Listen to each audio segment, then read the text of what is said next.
Counting Crows, Pogies, Susie and the Banshees, Dave Matthews, 30 Seconds, Over Mars, The Killers. He continues to make an indelible impact on contemporary music while inspiring and managing the creative process, bridging the art, science, and our auditory imagination. Will you please join me in giving Steve Lillywhite a warm welcome.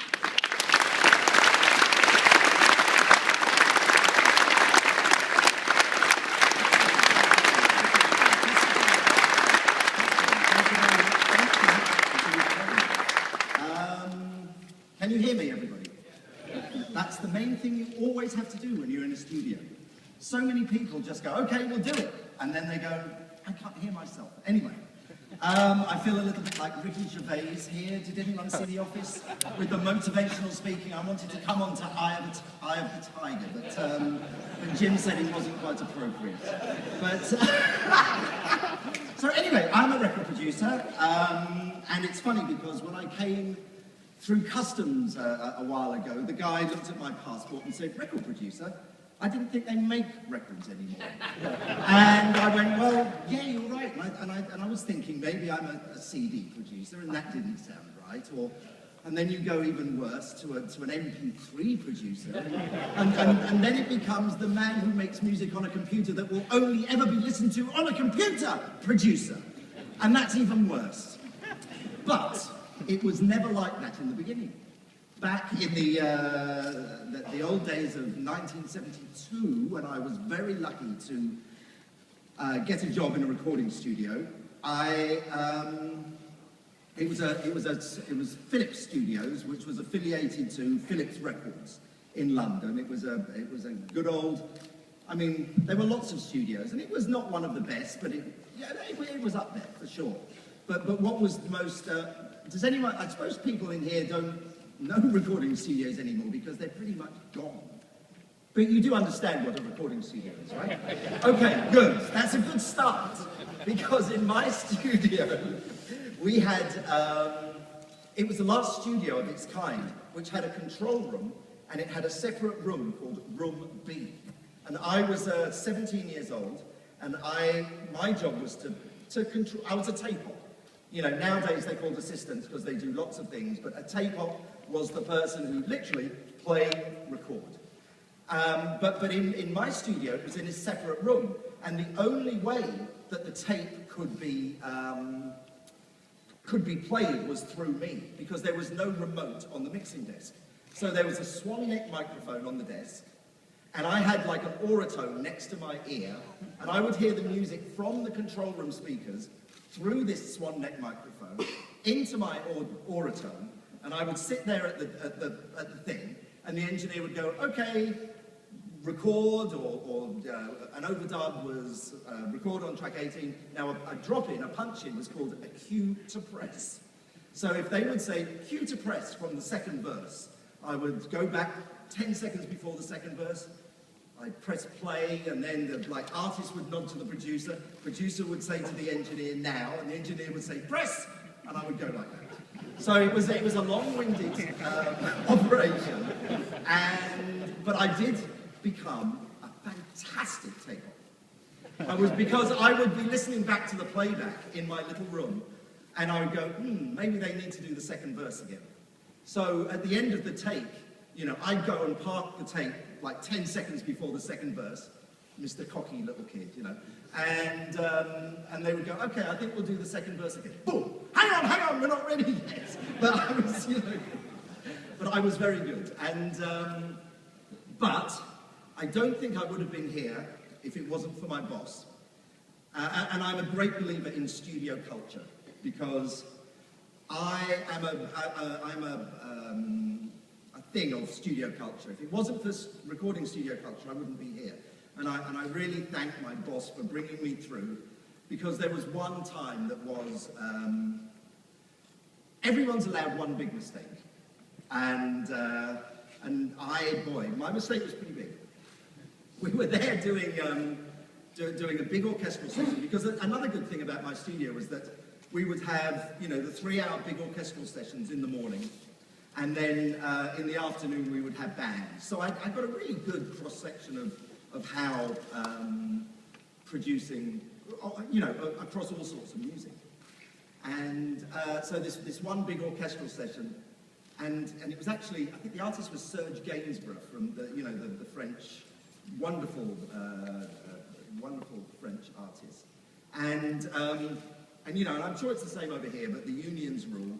And, if you start the last take 2 minutes before it was a 10 till 1 session. If you start the last take 2 minutes before 1 o'clock, you can go over, but you can't start it after the time and you go into overtime. So, panic, got to do the last session, got to the last, went over, and the producer pressed the button and says, "Thank you, gentlemen, goodbye." And then, being England, he goes, "Tea, please." My job was also tea boy, Tay-pop and tea boy. So I go down to the canteen, get some tea for the control room, and they're chatting away, and I bring the tea, and I go back to my station like this, and they say, "Okay, play that last take." Play. Nothing. So, of course, I didn't record. I just pressed play and record it, and it was like, hang on, guys, hang on! And of course, the string players had fucked off, because they always do. It's like, violin, goodbye! All the others were chatting away. So, basically, they had to stop it. The studio had to pay the overtime for the musicians. I don't think the track ever had strings on. I think it was done with a very early, bad-sounding synth. But this was those days, and it was. So I say, studio culture is something that I hold dear, and it's a pity, because in America I think there are really only two cities that have studio culture. And what I mean by studio culture is the nurturing, the fact if they have. On my studio we had 12 employees for one studio and a couple of copying rooms. I mean, that was pretty crazy. And we had three technicians. If any Brits here, we had 3 guys in white coats. They did have white coats back in those days. The engineers had been allowed to then wear jeans, But back in '72, the tech guys wore white coats, and we had 3 of them full time. Although they all left the studio at 6 o'clock to go back to Penge, or that sort of. Anyone in English knows that sort of middle class thing, So if we ever had any breakdown of any of the equipment in the evening, it was terrible. We had to phone them up, and they'd have to get the train in, rubbing their hands with their overtime possibilities, But it was really good. I loved it. But what am I saying here? Anyway, I'm a producer. So how did I go from being the guy who pressed the buttons to being a producer? It was very lucky. There was this thing in England called punk rock. It was full of bands who couldn't play. What better than having a producer who can't produce? And that was me. Thank you very much. So I was very lucky in about 1978. And also the studio culture, and based on the fact that I was in this little room, I didn't ever know what any of this was about. I heard these stories about EQ. I heard these stories, I could never see, because I always had to be, I got the odd roadie coming and going, "Hi there," and roll me a joint or something like that. But in general, I was sort of sat in there on my own. I was, pressing the buttons, doing the patch play, which were these lovely big old toggles. I love a good old toggle. And that was to run the quarter-inch machines, of which we had the one to mix onto, we had the 4-track for echoes and stuff like that. So there was always lots of tapes going round, and, "Oh no, we're going to do a mix, should I turn the tape over? Oh, I think we just got time." Oh, it was terrible. It was great. But, so anyway, how did I become a producer? At weekends, my boss allowed us to take in our own sessions. And I was very lucky that I found a local band, and I did some demos with them. And I do remember, if I couldn't get the drummer to do my job, I would literally be doing this and then running into the other room going, "Press," and then go back in. But I was not much of an engineer, I have to say. we had things like mixing competitions. My boss would give me and the two other assistants. There were 3 assistants in this studio. And, you know, it was very good. He would give us the same song all to mix, and then he would sit us down and go, okay, right, you know, let's listen to all 3 and let's talk about how you balance. Because balance is everything, you know. In life, I think it's all about balance, and balance in music, I just see that as just another version. Those enormous sandwiches in New York, there's no good balance in there. It's all pastrami and like a little bit of bread. That's not a good sandwich. That is not balanced correctly. Okay, so balance. And I always lost the balance competition. I would always make the drums too loud and the voice too quiet. But that is a rookie mistake, actually. Mixing voices too quiet is one of those things. I don't know, you listen to the Rolling Stones. One thing I've learned is that there are no rules, by the way. You can't say it has to be anything. I digress. Where was I? So, we're back there. I do the demos with this band, and punk rock. There's a band was called Ultra Rocks, and through their demos, they got a record deal. I sort of went off and did their first album at another studio, which was very strange. Being able to sit there and tape off and do this at the same time. I was like, yes, get in. This is how it should be. And then I left my very safe studio job to go and work for Island Records. And I must say, there's a man called Chris Blackwell who is an absolute... he's one of the music business people, for me, who's one of the great people in the music business. He was always very fair and very good man. I love Chris Blackwell. He gave me this job, and punk rock for me was a great attitude. I think it's a limited art form, and but I still hold dear to that attitude, you know. And then I got on this run. Basically, I got my first hit. That's what happened. I had a hit record. 1978, a band called Susie and the Banshees, and their first ever single was called Hong Kong Garden, which I have to say, I don't know how, but it still sounds fucking great now. If only I knew how I did it. But you know, it was good, and I did their album, and you know, it's very much a catch-22 situation. You know, if you only get the hit if you get the work, but how do you get the work if you haven't had the hit? So I really realized, okay, here I am. I'm on this sort of treadmill. I don't want to get off. I love this. And really fear is something that has driven me in a big way. You know, I'm proud of what I've done. I love what I do. I'm enthusiastic for what I do.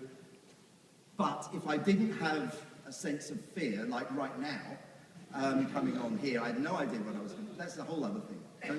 Don't do what I do. It's bad. But you know, fear has been a driving force in my career.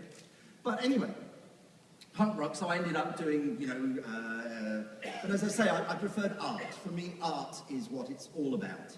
And, you know, the bad parts of punk are just guttural noises with no melody and no art. For me, I love art, so I would be much more into the sort of, I did XTC and a band called Psychedelic Furs, and I've always thought of it as art, even though I love the attitude of punk. But, you know, as the couple of years went by, I realized that times were changing. So I embarked on probably a slightly different tack in my career, more towards bands who could be big with melody, I think. And I was very lucky to be actually going over to Jim's part of Ireland, and I was picked up at the airport by Mr. McGuinness, who you know, back in the late 70s, Ireland was very much a village. I mean, it was not the wonderful cosmopolitan place. Well, even parts of Ireland now are not cosmopolitan. Dublin especially is cosmopolitan now. But anyway, I was picked up at the airport by Mr. McGuinness. I really thought I would be picked up by a guy in a tractor with straw in his hair, you know. And it was this wonderful, well-spoken Irishman. Hello, Steve. And it was this man, Paul McGuinness, who then drove me in his car for an hour to this gig at a school. And during the hour's drive, he proceeded to play me these demos of this band he produced called U2. And I don't think, this is one thing I miss. I miss bad-sounding demos. You know, you never get bad-sounding demos anymore. Everything is okay, you know. But boy, these were bad-sounding demos.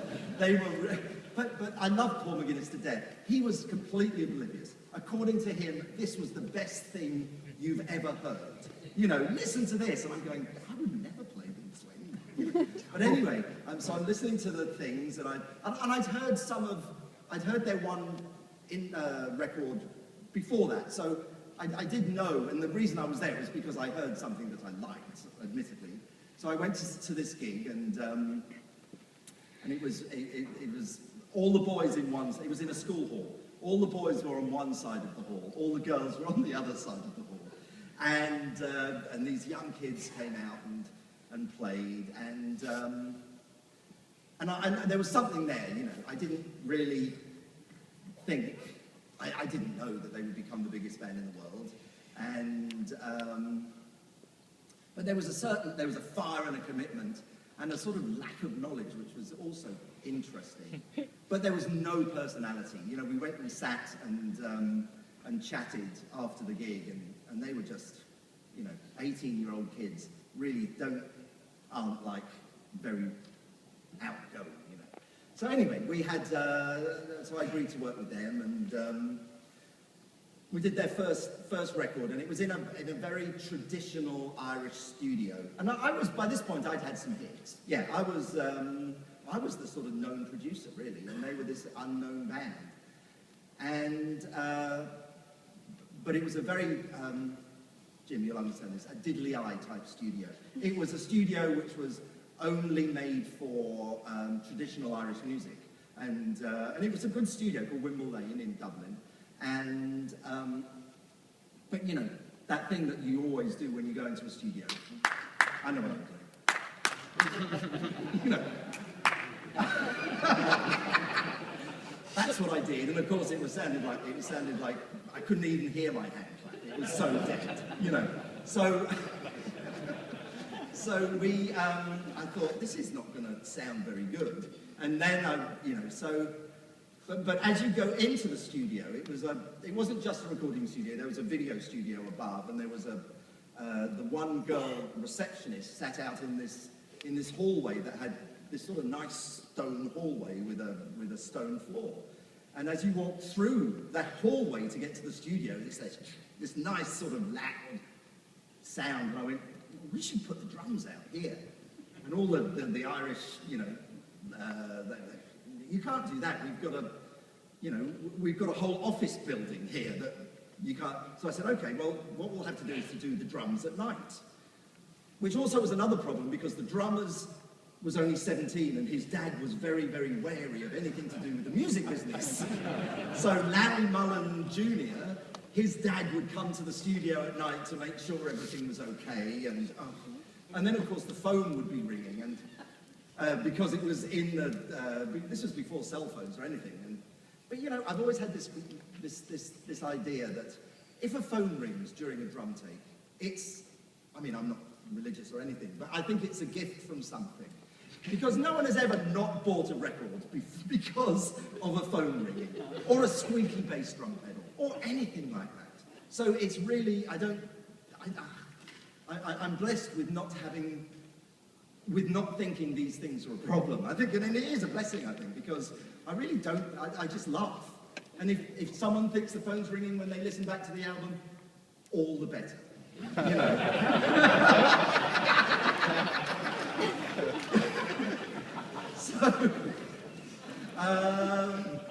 Yeah, but that actually does. So, you know, this was the first U2 album. It was called Boy.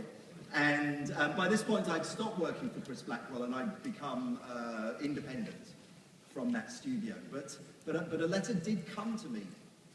Eventually, it got back to me, and I was remembering this the other day. And it was Deer Island Records. I have just purchased 2 recordings on your recording label, and I see a vast difference in sound quality. The Grace Jones album, Slave to the Rhythm, is full-sounding and very pleasant to listen to. Whereas the U2 album, Boy, is, and I remember these words, tinny and set back. And I just find it so wonderful that someone can blame a record label for the sound quality of two different records. But,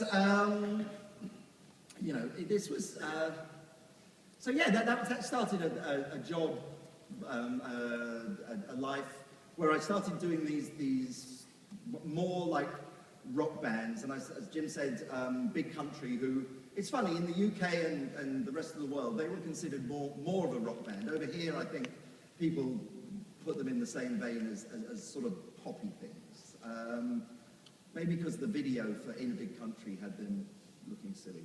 But that, I did love working with that band, and a band called Simple Minds, who were great. And that, I suppose this culminated in my sort of rock era in the early 80s, culminated in working with the Rolling Stones, you know. And I have to say, I've always said this, I did the worst ever Rolling Stones album until the next one, and then the next one. Although, actually, their new single, if anyone's heard the new Rolling Stones single, it's pretty good, I like it. But yes, Rolling Stones was great. I mean, it was, I think I learned more from them than they learned from me, which is good. I learned how a great band can interact with each other, even though that probably happened for less than 0.1% of the whole recording process. But I still got a glimpse of it, you know. And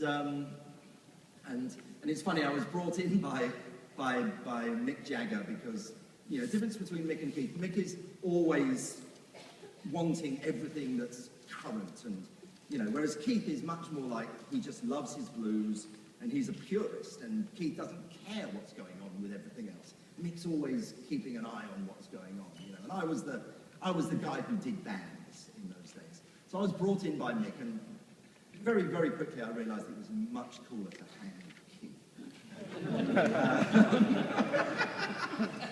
Keith was great, and Ronnie Wood, of course. Ronnie was good. And the album I did, it had a song called Harlem Shuffle that was a pretty big hit, but they never toured it, and it sort of just disappeared. But there's a guy who's dead now, who he was the piano player of the Rolling Stones, called Ian Stewart, who, word was that he was not really in the band because he wasn't that good looking, and back in the day they didn't want, but he was a lovely, lovely man, and he was the healthiest of them all, and he just dropped dead of a heart attack just after the album, which is weird. But his job was, he was like the archivist, and so, you know, they kept him on the books and he would occasionally go and tinkle on a song, because anyone could always play on a Rolling Stones track. If it was all set up, if you wanted to go and start playing, you could. They were not precious at all, and it was always an open door policy. And this actually, you know, this is how they got some of their songs, because if anyone would go in and they were jamming with the Rolling Stones, you know, it's like, oh, I'll play one of my songs. So they'll jam, and then it would just, you know, they'd go home and nothing would thought. And then the album would come out, and he'd listen, and he'd hear his own riff, Jagger Richards, which is apparently why Billy Preston decided that he didn't want to be involved anymore. Because I think he wrote but I digress. I'll probably have a lawyer waiting outside for me. but as I was saying, this guy, Ian Stewart, came up to me one day and said, Steve, hello, you know what ruined music? What ruined music? The Beatles. Really? Okay. The Beatles ruined music, according to Ian Stewart. And his theory was, and you can take it with a pinch of salt, or there is some truth in it. But before the Beatles, people knew what they were going to do in the studio. They got themselves well rehearsed, and they went in, and they made their record, and then they went out. Very simple. The Beatles suddenly realized, hang on, we can go into the studio, and we can be creative in the studio, culminating in, obviously, in Sgt. Pepper's and all that, where they they wrote it and conceived it in the studio, which was unheard of, you know. And in fact, you read any of the books about that, no one at Abbey Road really wanted to be on those sessions. So anyway, take it how you want. I mean, I thought it was very funny, the Beatles ruined music. But that, for me, was I mean, after the Rolling Stones, you're sort of at that point where you go, well, you know, you can't get much better than that. And I've never really been a fan of heavy metal. You know, I've never done any heavy metal bands. For me, something like a square power chord on the downbeat is the most uncreative thing I've ever heard. And I don't think, hardly on any of my records do you hear power chords on the you know, footballs I've heard people call them. No, don't. There's other ways of getting power and stuff like that. I digress. So, where was I? So finished the Rolling Stones, we're in about 1987. Is this okay? I mean, do you want me to talk about faders and stuff like that? I'm not really. I'd rather not talk about faders. Yeah. I mean, because honestly, I've made the best records on the worst equipment, and I've made the worst records on the best equipment. So it's not necessarily, I'd love to say there are rules that I can work by, because you say, well, it has to be in tune. Well, it doesn't have to be in tune. Some of your favourite records are not in tune. It has to be in time. No, it doesn't have to be in time. I mean, you know, before click tracks and drum machines, you know, every record in the world wasn't in perfect time. You know, and you're dismissing everything from the past. No, you can't. I mean, I'll go on to the future in a minute if I have time. But yes, so no, I believe that. And so, you know, there's not, I would love to say there's a formula. The only formula I honestly have, which is I really don't like people eating in the control room. Because it's like church for me. I mean, this is somewhere that the most beautiful music in the world can be made. And you know, you wouldn't take a smelly cheeseburger into church, would you? And sit there and, well, don't bring it into my control room, please. You know, if you want to eat, you go outside and eat. We'll all eat. We'll all go and eat together. We'll all go out of the control room to eat. So then when we come back in, it's a wonderful place to create and to be worshipful to our wonderful music. Anyway, where was I? So after all this rock music, malarkey, I decided, malarkey, see, that's a word that Joe Biden has now put on the map. But I'll tell you another. War stories, are they any good? Do you want to hear? I'll tell this. Yeah. Actually, I was lucky enough to produce the last ever Talking Heads album. It was called Naked, that's right. And it was recorded in Paris. And the band arrived at the studio with sort of 10 ideas, numbered 1 to 10. And each day we would go, okay, let's listen to this idea, which was just a little snippet from a jam session, maybe 30 seconds long. So we would work out a sort of structure, but it was very much like A, B, A is 16 bars, B, let's make that 8 bars for now, then we'll go in a C section. You know, and we tried not to make it the normal, you know, verse, chorus, but so each day we would do this, and we'd finish a song, and David Byrne would find these. We were recording in Paris, so he really wanted to get a lot of local African musicians to come and guest.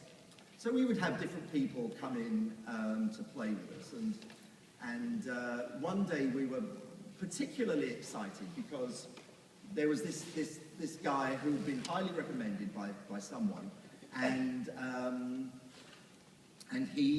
So we were very excited about having this one guy come in. And each day the session started at 10 o'clock.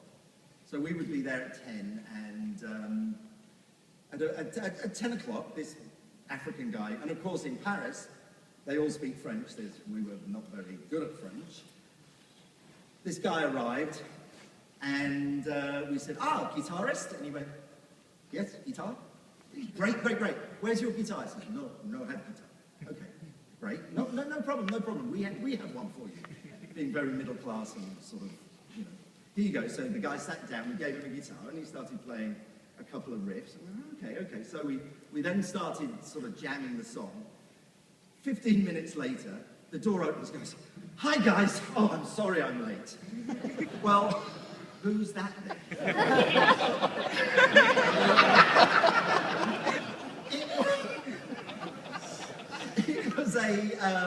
It was a messenger. This is a true story. It was a messenger who had arrived with a cassette of someone else who we might be wanting to use. Now, and of course, we said, "Look, I'm sorry you're late. We've got, sorry." And he goes, "Okay." So he walked out, and then I would love to say this guy, we've discovered this wonderful guitarist. It sort of got worse because we realized that he didn't really understand structure. He had, I think he just knew one riff that he could play. And so we said, "Okay, well, you stand aside and we'll just overdub you," because we thought we could still teach him what changes were, you know. So he stood aside, we did the backing track, and it was his turn to overdub. And he would play his one riff over the A section. Well, it was okay. And then it changed to the B section, and he carried on playing the riff, but it sounded terrible. You know, and we just couldn't get him to change. And anyway, we never used his thing, which was a pity. It would have been a lovely story. But yes, that was, how am I doing for time? 1:33. 1:33. Oh, it's not bad. What was that? Right. So, anyway, finish with the talking heads. Yeah, and I was, let's fast forward a bit. A bit more about studios, I suppose. And technology, because I am a great believer in technology. If you don't believe in technology, you're in the Taliban.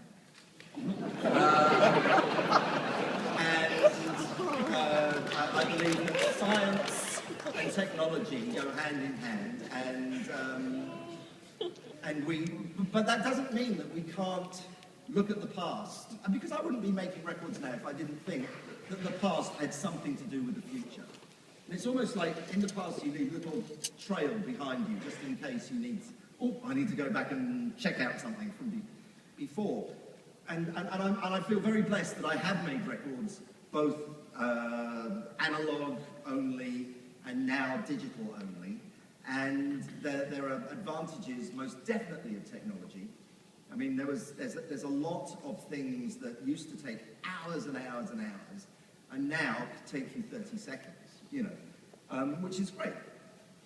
And I actually, so I can spend less time in a studio now, which is good as well. Maybe because I'm getting older. I don't do those all-nighters, which can sometimes lead you through a little bit of a different route.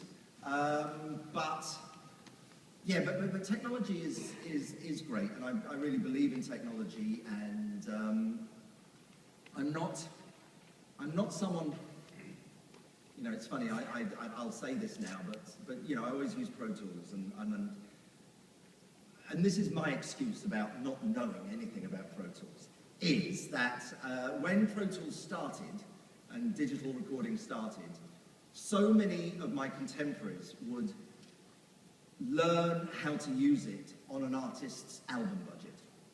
You know, there was like so many times you would see people just sitting around the screen going, no, it was called Slow Tools, and you know, it was just like so ridiculously slow, and I would, you know, for me, well, I made great records on tape. Why would I want to, you know, I would always say, I'll go and learn it on my own time, you know. But then, I don't know, I got a couple of corporate jobs in the early part of this century, and for some reason, when I got fired from those and had to go back to producing, which I love, obviously, by this point, there were these great kids who were really fast at at the typing. And, and I think this was something to do with my ears, right? Use your ears, not your eyes. And so I very much like the idea that I use my ears only when I'm recording. I know what you can do with these digital recording systems, but I just don't know how to do it, basically. I'm a bit like the producer, going right back to the beginning of my start, and I didn't even realise this. When I'm sat in the control room on my own, and my engineer is out of the room, I can't play the fucking song. I press spacebar, and sometimes it plays and sometimes it doesn't. I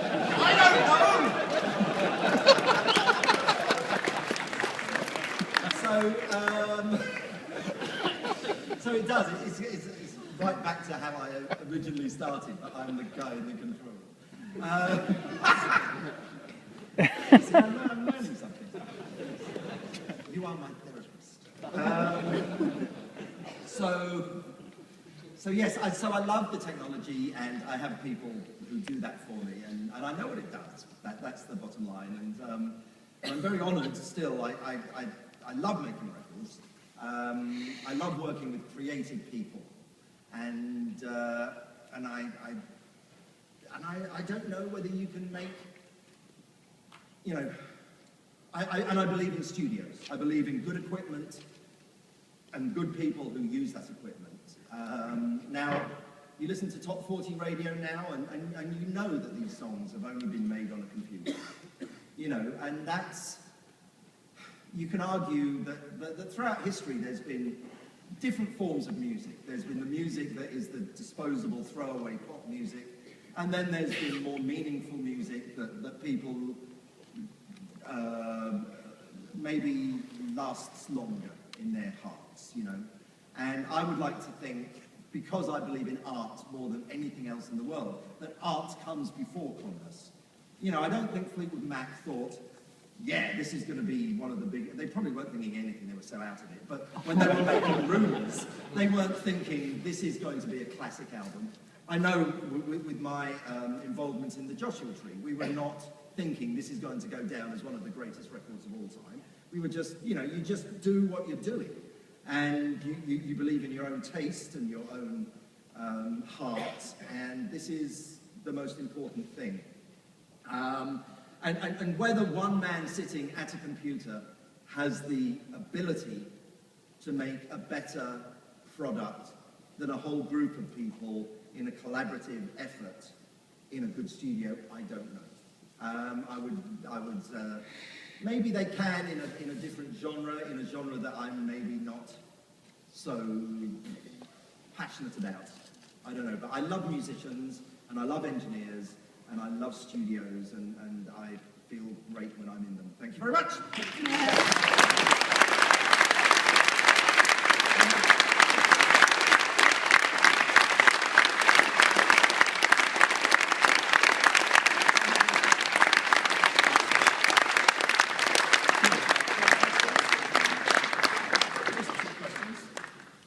Anyone have any questions? Step up to the microphone. There's a question. You don't have a roving microphone. Oh no, there are microphones. Well, I can hear you, and I'll repeat your question for people at the back.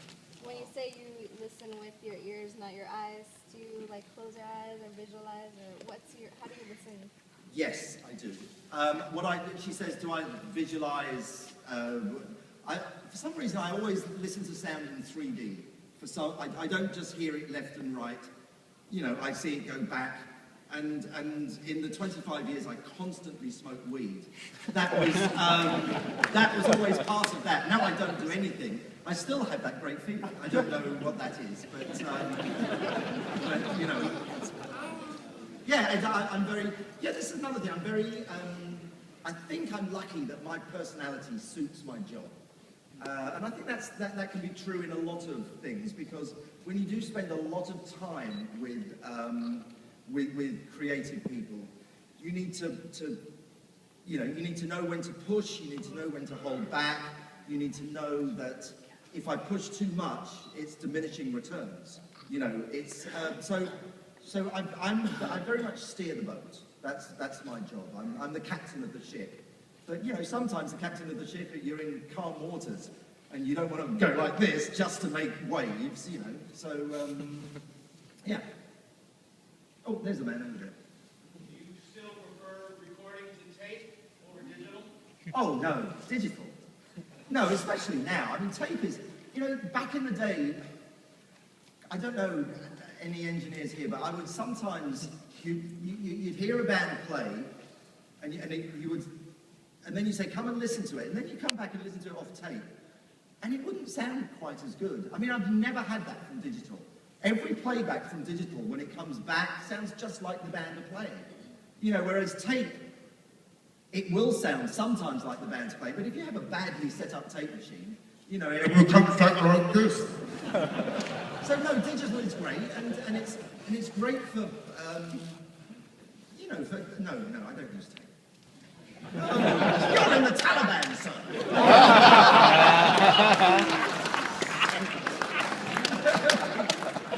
Talk more about how you go about getting the best performances out of musicians in the studio. Fool them into thinking that they're not doing anything important. Because when a musician is on stage in front of a crowd and an audience, they are not thinking about what they're doing. They are moved by the moment. And somehow, if you can make that moment, if you can set them up, quite often and I'm not blowing my own trumpet, but a lot of people have said, wow, I've never felt more like a musician when I've worked with you. It's just like, I don't know, maybe because I've been in studio since I was 17, and a recording studio for me is just so natural that I can make people feel at ease. I mean, it's, as I say, it's part of my personality. I think I have a good sense. I have an empathy with musicians, which is been good. Anything else? I think this is pretty much the same question. The emotional performance behind the line and the darker side of the board. And I always want to ask you that, how did you get a 19-year-old kid to feel safe enough to be that emotionally around the It's interesting actually, because it was only the first album that Bot, I was going to tell a story that maybe shouldn't be said actually. But, no, I can't. No, it's a pity. I'll tell you after. No, well, Bono, this is probably well known to most of you who know anything about U2, but he really finds it very difficult to sing in anything but a handheld 58.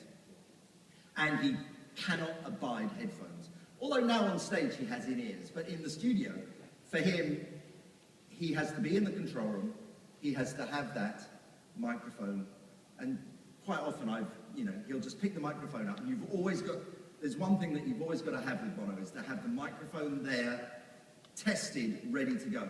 Because you'll just be playing the track, and he'll pick up the microphone, go, now!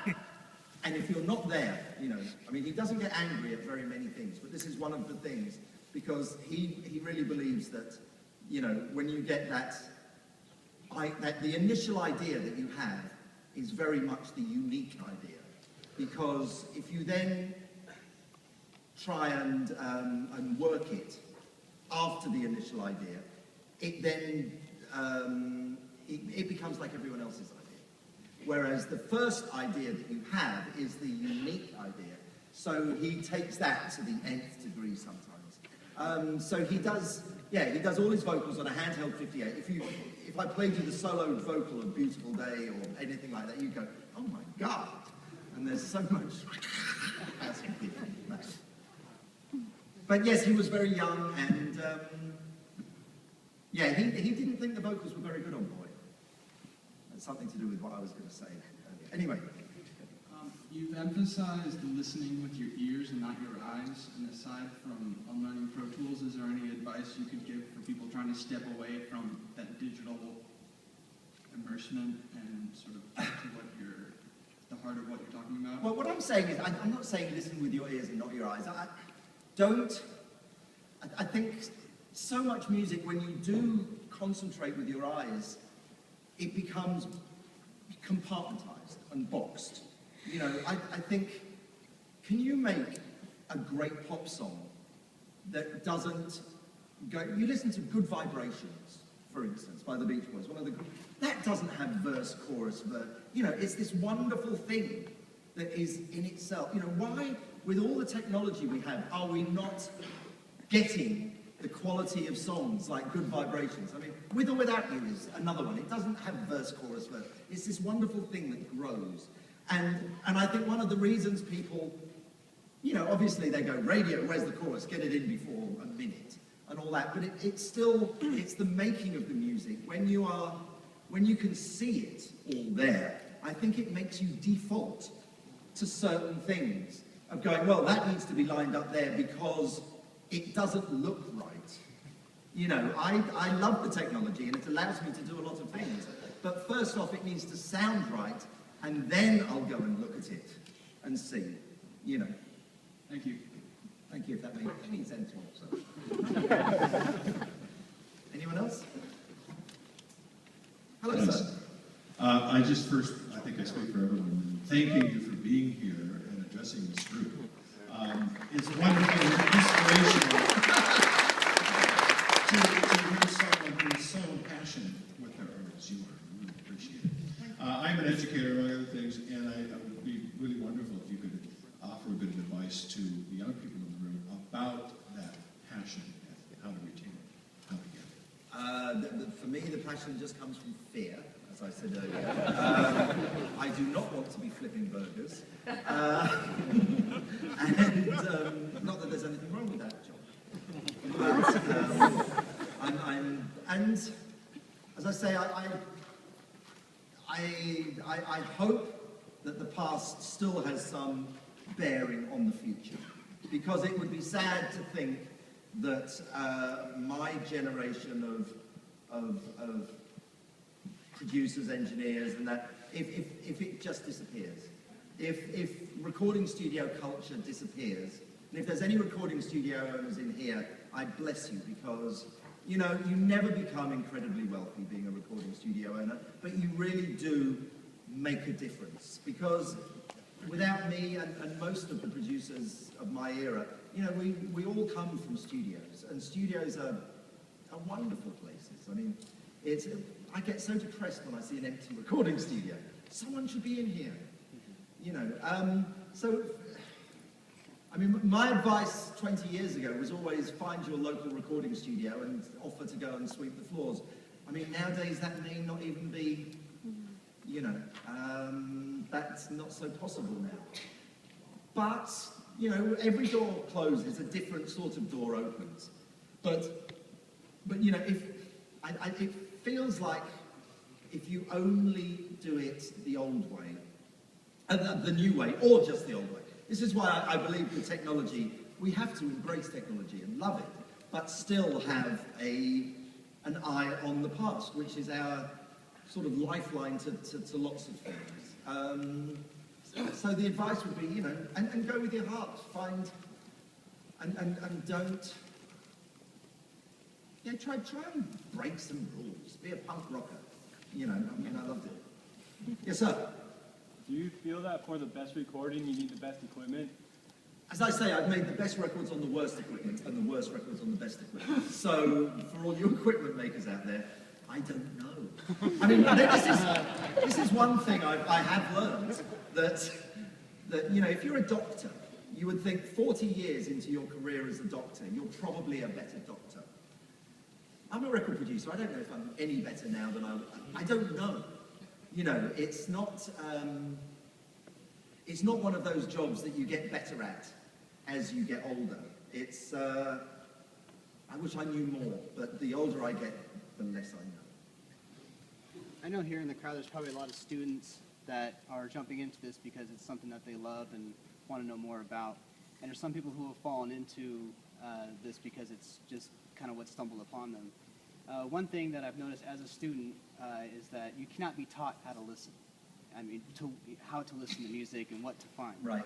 However, is there any advice as far as what to look for just to start that breaking ground? Well, it's funny, you know, you can't be taught how to listen. You know, how do you know that's blue? Someone else's blue is a different blue to yours.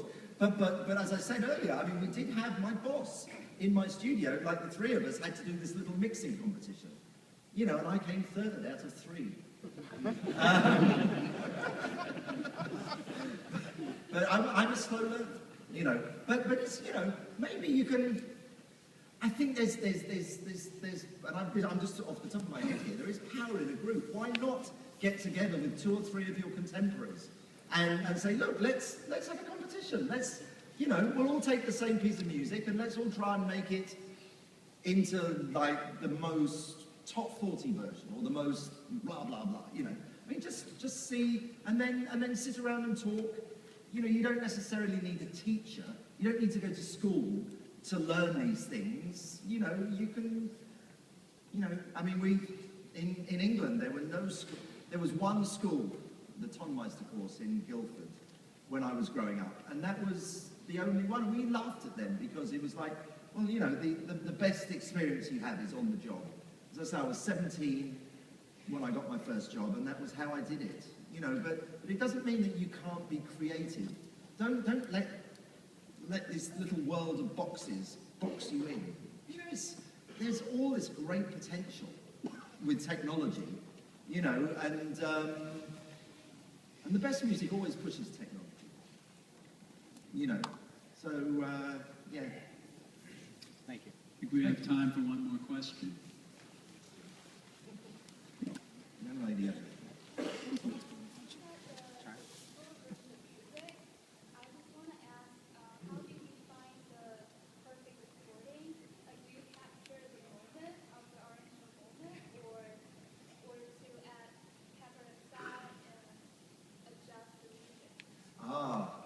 Well, some people would say that a recording is just a snapshot in time, you know, with a lot of bands, you know, the song will evolve, it will change, and the recording of it is just where it was at that point. As I say, I believe in art, and I believe that and also I have a basic, I don't know whether it was growing up in England, but I don't see music as being in different genres, necessarily. I see it just being as good or bad. You know, is this music good? Is this music bad? And so I try and balance what is... I try and be creative first. The art is always the most important thing. And after the art comes commerce. And I probably believe that as much as anything else, because you look at history and all the greatest art, and of course what we want to do is look for timeless art. Timeless art is the pinnacle of any artistic expression, be it the Chrysler Building in Manhattan. Doesn't matter when that was built. You know, it is a wonderful building. You know, and we look at art in all our lives and proportion going back to the sandwich. You know, all of this is very important, you know, and art is, you know, art is what's much more important than commerce, I think. You know, I mean, this is just another almost political thing, but in America, so many people are ground down into this feeling that they have to just make money. And if there was better education, then people would be happier with less. You know, it's very simple concept, you know, even down to food. If people think a Big Mac is the nicest food they've ever eaten, they are not educated. You know, about food and education about, here we go, yeah, blah, blah, blah, and vote for, no. I don't even vote in this country. But education about things like food is so important. And it's all based around this concept of art and quality of life, you know. That was slightly random, I'm sorry. But anyway, we'd like the music of Eye of the Tiger, please, and I will run off in slow motion.